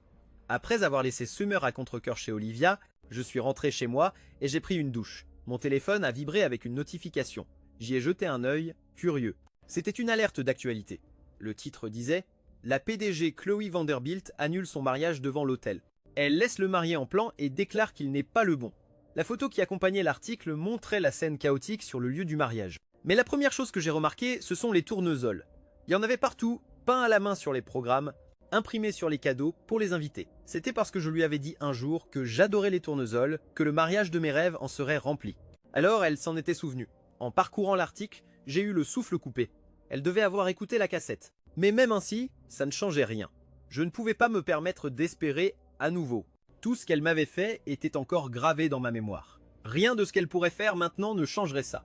J'ai fermé l'onglet du navigateur et me suis discrètement désabonné du média. Je ne voulais plus de mise à jour, plus de lien avec cette vie. De retour aux États-Unis, en regardant le document juridique, les 3000 heures restants étaient stupéfaits. Julian a été le premier à parler, sa voix pleine de mépris. Quel est le problème d'Ethan maintenant? Est-il vraiment si contrarié de ne pas avoir été invité au mariage? Pourquoi enverrait-il ça à Chloé? Pour lui faire croire qu'on le maltraite? Il l'a fait exprès. Il est probablement en train de jubiler maintenant, sachant que le mariage est tombé à l'eau. En entendant cela, mes parents ont immédiatement été d'accord, leur cœur se remplissant de ressentiment envers moi. Monsieur Miller a décidé d'appeler pour me dire ce qu'il pensait, mais l'appel a directement abouti sur un numéro non attribué. Il ne répond même pas à mes appels. Quel culot! Madame Miller a essayé d'appeler avec son téléphone. Le même résultat. Il semble qu'il soit sérieux à l'idée de couper les ponts avec nous. Maman, papa, puisqu'Ethan m'a tant fait souffrir, nous devrions simplement le déshériter officiellement, insista Julian. Mes parents ont facilement accepté, décidant de faire finaliser le document immédiatement. Ce n'est qu'à ce moment-là que Julian a semblé se détendre un peu. Quand ils sont retournés au manoir des Miller, la vue des décorations de mariage qui ornaient encore l'entrée a mis Julian dans une rage folle. Il les a arrachées frénétiquement, puis s'est précipité dans sa chambre sans dîner et a verrouillé la porte. Mes parents étaient fous d'inquiétude, se relayant pour le supplier à travers la porte verrouillée. « Julian, chéri, tu as eu une journée tellement stressante, tu dois manger quelque chose. S'il te plaît, mon chéri, sors juste pour manger un morceau. » Après un long silence, la voix de Julian s'est finalement fait entendre de l'intérieur de la chambre. « Je m'en fiche, je dois épouser Chloé, nous avons eu le mariage. Si je ne l'épouse pas maintenant, je serai la risée de tous. Vous avez dit que vous pouviez arranger ça, alors allez-y, arrangez ça. » N'ayant pas d'autre choix, mes parents se sont rendus au domaine des Vanderbilt. Avant même que leur voiture ne s'arrête, ils ont été encerclés par plusieurs hommes costauds en costume noir. « Qui êtes-vous? C'est une propriété privée. Vous ne pouvez pas être ici. » L'homme responsable tenait un tasé qu'il tapotait contre la vitre de la voiture. Monsieur Miller a pris son courage à deux mains et est sorti de la voiture. Nous ne sommes pas n'importe qui. Nous sommes les beaux-parents de Mademoiselle Vanderbilt. Je vous suggère d'aller la prévenir que nous sommes là, à moins que vous ne vouliez avoir des ennuis avec votre patron. Il s'attendait à ce que cela intimide le garde, mais l'homme s'est contenté de rire. Il a toisé mes parents de la tête aux pieds. Des beaux-parents? Mademoiselle Vanderbilt n'est pas mariée. Vous êtes clairement des imposteurs. Partez d'ici avant que je ne vous y oblige. Il a agité le tasé d'un air menaçant. Madame Miller, qui s'apprêtait à parler, a été réduite au silence par la peur. Refusant d'abandonner, Monsieur Miller a crié en direction du manoir. « Chloé, il y a des raisons à ce qui s'est passé avec Julian. Tu dois nous laisser t'expliquer. De plus, toute la ville est au courant du mariage. Si tu l'annules comme ça, que dira ta famille? Cela te portera préjudice. » Les gardes se sont avancés pour le maîtriser, mais un homme en uniforme de majordome est sorti précipitamment de la maison et leur a chuchoté quelque chose. Ils ont immédiatement relâché mon père. « Vous avez de la chance ?» a dit le chef des gardes. « Mademoiselle Vanderbilt va vous recevoir, monsieur Miller. » Il s'est désigné du doigt. « Oui, vous, elle doit attendre ici en bas et ne pas s'éloigner. » N'osant pas discuter, mon père a suivi le majordome à l'intérieur du manoir. Chloé se tenait près de la baie vitrée de son bureau, un contrat fraîchement signé à la main. Dès l'instant où elle a réalisé qu'Ethan était la bonne personne, elle avait engagé des détectives privés pour le chercher dans toute la ville. Mais ils n'avaient rien trouvé. Tous ses anciens numéros étaient déconnectés, ses comptes de réseaux sociaux supprimés. Elle était rongée par la culpabilité et l'anxiété. La culpabilité de ne pas l'avoir reconnu, l'anxiété qu'après toutes les choses terribles qu'elle lui avait faites, elle n'aurait pu être jamais la chance de s'expliquer. Sa seule pensée était de me retrouver. Entendant frapper à la porte, elle a rangé le contrat. J'ai entendu dire que vous comptiez parler de ça à ma famille. Hâtée, elle dit alors que mon père entrait. Est-ce que c'est censé être une menace? Sa voix était si froide qu'elle lui a donné un frisson dans le dos. La pièce a soudainement paru 10 degrés plus froide. Non, non, bien sûr que non. Ce n'est pas du tout ce que je voulais dire. Je ne veux juste pas voir une si belle union tomber à l'eau. Hâté, il dit. Son arrogance d'auparavant avait complètement disparu, remplacée par un ton obséquieux. Une belle union. Chloé se mit à rire. Un rire froid et sans joie. Pour qui votre famille me prend-elle? Une idiote? L'intensité de son regard était si intimidante qu'il n'osait pas la regarder. Mais la pensée de son fils qui se laissait mourir de faim à la maison lui donna le courage de parler. La mère de Julien et moi vous apprécions beaucoup. Nous ne penserions jamais que vous êtes une idiote. Vous et Julien vous entendez si bien. Quelle importance que ce soit lui qui ait pris soin de vous ou non, je pensais que peut-être vous pourriez simplement laisser tomber. Son impudence laissa Chloé momentanément sans voix. Alors vous l'admettez. Celui qui a pris soin de moi n'était pas Julien, c'était Ethan. C'est bien ça? Demanda-t-elle, d'une voix dangereusement basse. Si vous ne me dites pas la vérité tout de suite, je vous ferai jeter par cette fenêtre. Il était déjà terrifié, mais sa menace provoqua une nouvelle vague de peur en lui. Il jeta un coup d'œil à la fenêtre et s'effondra sur le sol. C'était Ethan, pas Julien. Nous ne le savions pas au début. Julien nous a dit que vous cherchiez quelqu'un et que la description ressemblait à Ethan. Alors nous avons laissé Julien prendre sa place. La montre! La montre était aussi à Ethan. Chloé baissa les yeux. Si vous m'aviez en si haute estime, quelle différence cela aurait-il fait que j'épouse l'un ou l'autre de vos fils? Pourquoi mentir? Julien est mon précieux fils. Ethan n'était qu'un accessoire né pour le sauver. Bien sûr, c'est différent. Il parlait de la différence entre ses fils avec une telle désinvolture. Dans son esprit, Julien était son vrai fils. Ethan n'avait aucune importance et en tant que père, il était de son devoir de donner à Julien tout ce qu'il voulait. En entendant la façon dont il parlait de ses deux fils, Chloé comprit enfin pourquoi Ethan avait voulu les renier. Une nouvelle vague de sympathie pour moi la submergea. Où est Ethan maintenant? L'avez-vous envoyé au loin? Exigea TL. Il est parti à l'étranger. Où exactement? Mon père secoua la tête, affichant un visage totalement dénué de remords. Chloé appela ses gardes du corps. Ils l'emmenèrent de force et l'enfermèrent dans la cave avec ma mère. Je vous ai dit la vérité. Comment pouvez-vous faire ça? Hurla T-il, incrédule, tandis qu'il l'emmenait. Chloé, n'avez-vous pas peur du karma? La voix s'est évanouie dans le couloir, ne laissant que le tic-tac de la grande horloge dans le hall. Ethan, où es-tu? Tu, chuchota T, elle dans la pièce vide. Je sais la vérité maintenant. S'il te plaît, laisse-moi te voir juste une fois de plus. Madame Vanderbilt. J'ai le dossier que vous avez demandé, dit son assistante en entrant dans la pièce et en posant un dossier sur son bureau. Chloé l'ouvrit. À l'intérieur se trouvaient des dossiers médicaux indiquant clairement qu'à l'âge de 3 ans, Julien avait été diagnostiqué avec une maladie rare et avait un besoin urgent d'une greffe de sang de cordon ombilical. La naissance d'Ethan avait été pour le bien de Julien. Sa main se crispa sur les papiers. Elle s'était toujours interrogée sur le favoritisme flagrant de ses parents, mais elle n'avait jamais imaginé cela. Dans le dossier se trouvait aussi son ancien téléphone portable avec sa coque fissurée et usée. Chloé le reconnut. Son assistante avait réussi à localiser son dernier emplacement connu et avait chargé une équipe technique d'en récupérer les données. Elle regarda l'écran du code à 4 chiffres, hésita un moment, puis composa 0616. Le téléphone se déverrouilla. Ses yeux s'emplirent immédiatement de larmes. Le 16 juin était son anniversaire. La plupart des applications avaient été déconnectées, mais il restait encore quelques photos et messages sur l'appareil. Elle fit défiler la galerie de photos. Il y avait des photos de fleurs, de nuages, mais surtout des photos d'elle. Des clichés pris sur le vif datant de leurs années d'école, des photos de la période où elle était aveugle. Il avait gardé chacune d'entre elles, même leurs vieilles photos de classe. Une amère douleur se propagea dans la poitrine de Chloé. Il l'avait aimée discrètement et constamment pendant tout le temps où elle n'avait même pas su qu'il était là. Il était resté à ses côtés même quand sa propre famille l'avait renié. Elle ne pouvait pas oublier ses jours. Et ces nuits passées ensemble à se soutenir. Elle ne pouvait pas oublier sa dévotion sans faille, son amour. Pour elle avait été une chose silencieuse et constante, comme un lac calme et clair, rarement agité, mais profond et pur. Quand elle a ouvert ses iMessages, elle a été choquée de voir que la personne qui lui envoyait le plus de messages était Julien. Il avait envoyé à Ethan Photo après photo d'eux, des photos de mariage, des moments intimes de leur vie quotidienne. Le cœur de Chloé devint plus lourd à chaque image qu'elle faisait défiler. Et puis il y eut les messages. Ethan, j'ai entendu que tu as essayé de voir Chloé. Encore aujourd'hui? N'as-tu aucune honte? Chloé est ta belle-sœur maintenant. Qu'est-ce que tu crois faire? La draguer? Tu ne comprends toujours pas? C'est moi qui serai avec elle. Seulement moi. Maman et papa sont de mon côté. Laisse tomber. Tout de suite. Tu as été ma pièce de rechange toute ta vie. Si je n'étais pas tombé malade, tu n'existerais même pas. Alors, tu dois accepter la réalité. Tout ce que je désire, tu dois me le donner. Et cela inclut Chloé. Sauf si tu veux arrêter d'être un Miller. En lisant les messages, la colère de Chloé atteignit un point de non-retour. Toute cette mascarade était bien plus laide qu'elle ne l'avait jamais imaginé. Tout ce gâchis, les années de malchance, tout ça à cause de l'égoïsme de Julian et de l'indulgence aveugle de ses parents. Aveugle. Maintenant qu'elle comprenait toute l'ampleur de la supercherie, elle savait ce qu'elle devait faire. Comme les parents de Julian étaient déjà dans sa cave, il était temps de s'occuper du principal coupable. Elle a dit à son assistante de lui amener Julian. Or, Julian, qui boudait encore dans sa chambre, fut ravi d'apprendre que Chloé voulait le voir. Il, su posa assistante, conduisait lentement, ordonna-t-il à l'assistante, admirant son reflet dans le rétroviseur latéral. Je ne veux pas abîmer ma coiffure. C'était son arrogance habituelle, il ne se donnait la peine d'être charmant que pour Chloé. L'assistante ne discuta pas. Elle lui lança juste un long regard lent, le genre de regard qu'on lance à un condamné à mort. Elle connaissait sa patronne mieux que quiconque.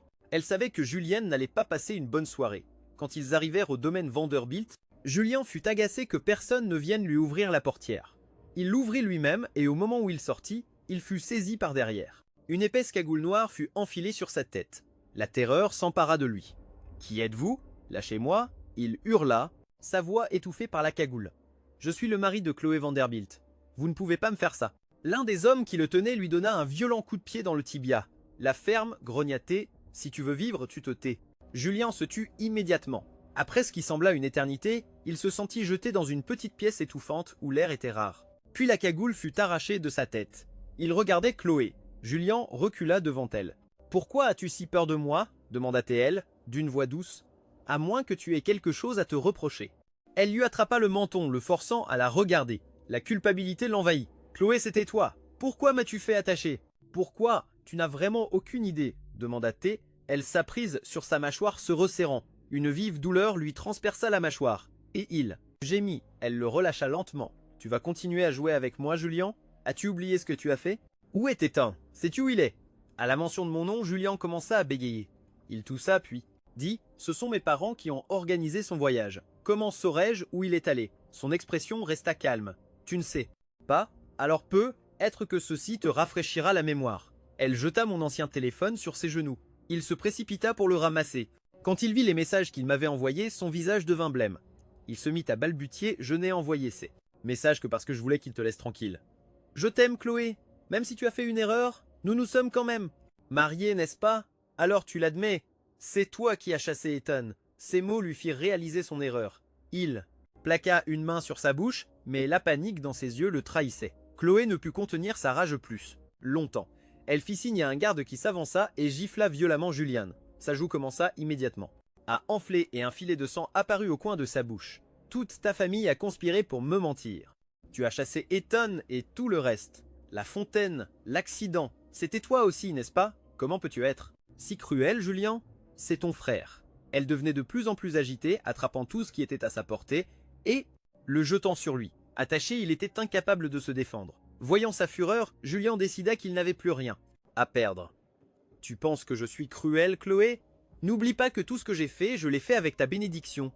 Es-tu en train de me dire que tu n'as jamais rien fait pour blesser Ethan? Tu dis que c'est mon frère, mais il était censé être l'amour de ta vie, et tu n'as même pas été capable de le reconnaître. Tu l'as laissé nous regarder ensemble jour après jour, tu as permis tout cela, et, maintenant qu'il est parti, tu viens pleurer auprès de moi. Pour qui te prends-tu, bon sang ?» Ces mots plongèrent Chloé dans une rage folle. Elle s'est jetée sur lui, ses mains se refermant sur sa gorge. « Comment oses-tu me parler comme ça ?» siffla-t-elle. « Tu cherches la mort. » La pression écrasante sur sa trachée le fit se débattre instinctivement, mais Chloé ne montra aucun signe de vouloir lâcher prise. Sa poigne ne fit que se resserrer. Les secondes s'écoulèrent et les efforts de Julien s'affaiblirent jusqu'à ce qu'ils cessent, complètement. Il gisait inerte sur le sol, le visage d'un blanc cadavérique, totalement immobile. Chloé poussa son corps du bout du pied. Voyant qu'il respirait encore, elle s'arrêta. Elle prit une écharpe en soie sur une table voisine, essuya le sang de ses mains et donna un ordre à ses gardes: surveillez-le. Assurez-vous qu'il ne meure pas. Après s'être occupée de Julien et de mes parents, Chloé n'était toujours pas satisfaite. Puisqu'Ethan n'était plus un meunier, elle n'avait aucune raison de retenir sa colère contre la famille. Elle a demandé à ses gens de lancer une OPA hostile sur la société Meunier, achetant des quantités massives d'actions et sabotant systématiquement leurs contrats commerciaux. L'action de la société Meunier a chuté et ils furent bientôt mis au banc par toute l'industrie, mais ce n'était pas assez pour elle. Elle s'assura que la nouvelle parvienne assez. 3 prisonniers au sous-sol. En apprenant cela, M. Meunier fut si bouleversé qu'il s'effondra. Madame Meunier faisait les 100 pas, en panique. L'entreprise avait été l'œuvre de leur vie. Le seul qui ne semblait pas s'en soucier était Julien. La fois suivante où il vit Chloé, il se mit à la supplier. « Chloé, s'il te plaît, laisse-moi sortir d'ici. Je sais que j'ai eu tort. S'il te plaît, ne me garde plus enfermé. J'ai si peur. Il y a des cafards et des rats partout.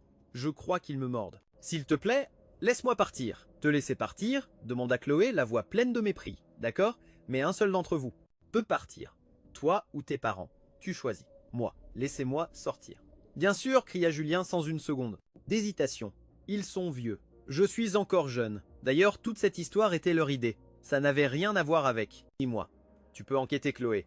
La montre, par exemple, c'était celle des temps, mais ils ont insisté pour dire que c'était la mienne. Ce n'était vraiment pas ma faute. » Chloé ne fut pas surprise de la rapidité avec laquelle il a trahi ses parents. Elle avait déjà vu ça. Véritable nature égoïste. « Bien sûr, je te crois, » dit-elle d'une voix douce. « Mais pourquoi ne regardes-tu pas par là ?» Julien suivit son regard et vit ses parents se tenant sur le seuil de la porte, ayant entendu chaque mot. « Julien, après tout ce que nous avons fait pour toi, comment as-tu pu dire ça ?» s'écria M. Meunier, se tenant la poitrine de douleur. Les yeux de Madame Meunier étaient remplis d'une profonde déception. Elle n'aurait jamais imaginé que son précieux fils surprotégé puisse être si sans cœur. « Non, non, maman. Papa, c'est un piège, » bégaya frénétiquement Julien. « Elle essaie de nous monter les uns contre les autres. Ce n'est pas ce que je voulais dire. » Mais Chloé ne lui laissa aucune chance de s'expliquer davantage. Elle ordonna à ses gardes de l'emmener. « Voilà votre merveilleux fils, » dit-elle, s'adossant à sa chaise et regardant avec satisfaction la couleur quitter le visage de mes parents. « J'espère que vous le voyez enfin pour ce qu'il est vraiment. » Après avoir quitté le sous-sol, Chloé a fait libérer mes parents à une condition. Ils devaient officiellement déshériter Julien. Après avoir entendu sa trahison, ils acceptèrent sans hésiter. Chloé était satisfaite. Elle avait accompli ce qu'elle avait prévu. La famille Meunier était de toute façon ruinée. Les libérer ne faisait que les renvoyer dans un monde où ils n'avaient plus rien. Mademoiselle Vanderbilt, que devons-nous faire de Julien ? Demanda son assistante. Il va ressentir chaque parcelle de la douleur qu'Ethan a endurée. Elle a organisé une série d'accidents, un accident de voiture mis en scène, une exposition à un allergène puissant, une chute dans une tour de champagne, des quasi-noyades et des séances de fouet. Après avoir été affamé pendant des jours, Julien a été forcé de manger une grande quantité de mangue, provoquant une grave réaction allergique qui a couvert son corps d'urticaire. Il a ensuite été percuté par une voiture roulant à vive allure, ce qui lui a brisé le tibia. Il a été submergé à plusieurs reprises dans une baignoire remplie d'eau glacée pendant 2 heures. Il a été poussé du 2e étage, atterrissant sur une immense pyramide de champagne en contrebas.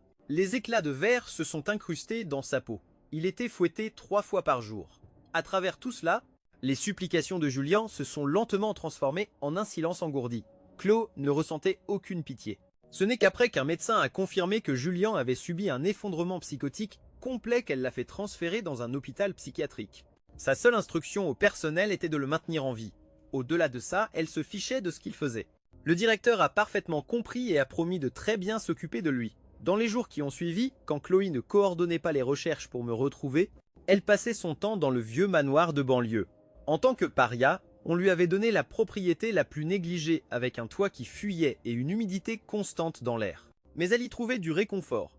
C'était le dernier endroit où elle m'avait vu et être là apaisait son cœur anxieux. Elle a regardé les meubles familiers et cela ressemblait à la fois à un foyer et à un endroit où elle n'avait jamais été. C'était familier car ma présence l'avait remplie de chaleur. C'était étrange car elle ne l'avait jamais vraiment vu auparavant. Elle l'avait seulement expérimenté à travers mes patientes descriptions. J'avais été son seul espoir dans un monde de ténèbres. Ses sentiments pour moi allaient au-delà d'une simple romance. Elle m'avait aimé pour qui j'étais. J'avais eu peur qu'elle ne tombe, alors je l'avais patiemment guidée à travers la maison jusqu'à ce qu'elle en connaisse le plan par cœur. J'avais tout arrangé pour sa commodité, plaçant les choses là où elle pouvait facilement les trouver. Elle ne pouvait pas voir mon amour, mais elle l'avait ressenti dans tout ce que je faisais. Les souvenirs l'ont submergé, et des larmes silencieuses coulaient sur son visage. Sa secrétaire a appelé avec une nouvelle inattendue, il m'avait retrouvé.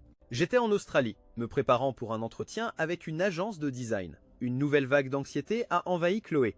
Autant elle avait paniqué quand elle ne me trouvait pas, autant savoir où j'étais apporté sa propre terreur. Elle avait peur que je ne lui pardonne jamais. Après tout, elle ne m'avait pas reconnu. Elle m'avait traité horriblement. N'importe qui serait blessé. Réservez-moi le prochain vol. Je vais retrouver Ethan maintenant, a-t-elle dit à sa secrétaire. Mais madame, dans votre état actuel, un si long vol, a commencé sa secrétaire, sa voix s'éteignant. Mais Chloé s'en fichait. Elle s'est levée, a lissé ses vêtements et s'est dirigée vers la porte. La secrétaire n'a plus rien dit, se dépêchant simplement de préparer la voiture. Elles ont roulé directement vers l'aéroport. L'avion a fendu le ciel, laissant une traînée blanche sur le fond bleu, un parfait miroir du cœur de Chloé, un mélange d'espoir et d'appréhension. À ce moment précis en Australie, une pluie fine a commencé à tomber, contrecarrant mes projets de sortie. Je venais de réussir mon entretien et je voulais demander à Olivia de fêter ça avec moi. Voyant mon visage déçu, Olivia a rapidement essayé de me remonter le moral. Tu sais cuisiner, n'est-ce pas, chef Ethan? Si nous ne pouvons pas sortir dehors, nous pouvons manger à la maison. Que dirais-tu d'une fondue chinoise? Un ami vient de m'apporter une authentique base de soupe de son pays. On pourrait essayer. Sa suggestion m'a immédiatement mis de bonne humeur. Je me plaignais justement qu'on ne trouve pas de bonne base pour fondue chinoise ici. Olivia, tu me sauves la vie. Je préparais mes fameuses travers de porc braisé pour accompagner. Marché conclu, dit-elle. Je ferai la vaisselle. Nous sommes immédiatement sortis, partageant un parapluie sur le chemin du supermarché pour acheter les ingrédients.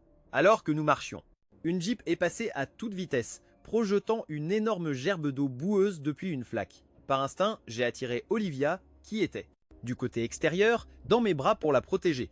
Attention. À cet instant, nous étions serrés l'un contre l'autre, nos nez, se frôlant. Je pouvais sentir le léger parfum de rose de son parfum. C'était la première fois que j'étais aussi proche. D'elle, je me suis retrouvé captivé par la longueur de ses cils. Le visage d'Olivia vira au rouge profond. Elle ne parvenait pas à me regarder, mais elle ne s'est pas non plus écartée.